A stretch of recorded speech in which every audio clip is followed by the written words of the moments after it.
నమస్కారం అండి. నా పేరు డాక్టర్ స్వర్చల జీవా ఫర్టిలిటీ సెంటర్స్లో సైంటిఫిక్ డైరెక్టర్ని. ఎగ్ ఫ్రీజింగ్ అనేది చాలా మంచి టెక్నాలజీ. దీని గురించి తెలుసుకోండి, భయపడకండి. ఎప్పుడు చేస్తారు, ఎందుకు అవసరం తెలుసుకుంటే ఇది మీకు కరెక్టేనా, మీరు వాడచ్చా అనేది టెక్నాలజీ ఆలోచించుకోవచ్చు. ఎగ్ ఫ్రీజింగ్ అంటే అండాలన్నీ ఫ్రీజ్ చేయడం. మీ అండాశయాల్లో అండాలు ఉంటాయి.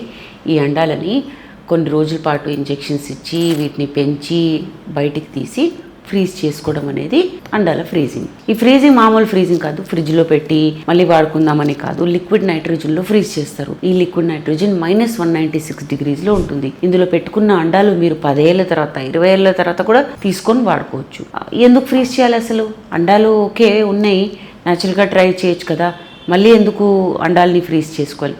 ఖచ్చితంగా న్యాచురల్గా ట్రై చేసుకోవచ్చు. కాకపోతే ఈ మధ్య కాలంలో కొంచెం చదువుకుందామని అమ్మాయిలు, లేదా కొన్ని రోజుల పాటు డబ్బులు సంపాదించాక మనకి ఆర్థిక స్తోమత బెటర్ అయ్యాక అప్పుడు మనం పిల్లల్ని కందాం అనుకున్న వాళ్ళు చాలా మంచి ఆలోచన. ఎందుకంటే టైమ్స్తో పాటు కదలాలండి. డెఫినెట్లీ 30 కన్నా ముందు కనేస్తే మంచిది. కానీ పరిస్థితులు బాగాలేవనుకోండి, ఇంకా చదువుకోవాలి, ఇంకా సంపాదించాలనుకోండి, తప్పేమీ లేదు, మీరు తర్వాత కూడా కనొచ్చు. అలాంటప్పుడు అండాలని 30 కన్నా ముందే చాలా మంది అమ్మాయిలు ఫ్రీజ్ చేసుకొని దాచిపెట్టుకుంటున్నారు. చాలా కార్పొరేట్స్ ఇప్పుడు అమ్మాయిలు వాళ్ళ ఎంప్లాయీస్ అండాలని ఫ్రీజ్ చేసుకోవాలని స్పాన్సర్షిప్ కూడా ఇస్తున్నారు. అంటే దాన్ని మెడికల్గా కవర్ చేస్తున్నారు. సో మంచి ఆలోచనే. అన్నిటికీ గుడ్ ఆర్ బ్యాడ్ ఉంటాయి కదా.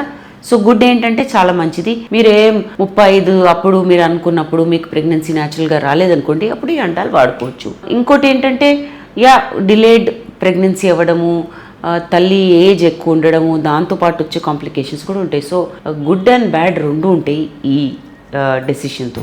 ఇంకోటి, మీరు చాలా మందిని చూసుంటారు, వాళ్ళు ఎగ్ ఫ్రీజింగ్ కీమోథెరపీకి వెళ్ళే ముందు చేసుకుంటారు. క్యాన్సర్ ట్రీట్మెంట్ చేయించుకుంటున్నప్పుడు కూడా ఎగ్ ఫ్రీజింగ్ చేయించుకొని తర్వాత వచ్చి ఈ అండాలని బయటికి తీసి వాడుకుంటారు.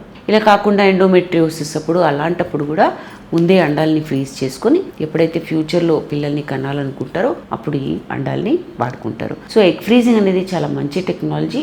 వివిధ రకాల సొల్యూషన్స్ కోసం తయారు చేసే టెక్నాలజీ.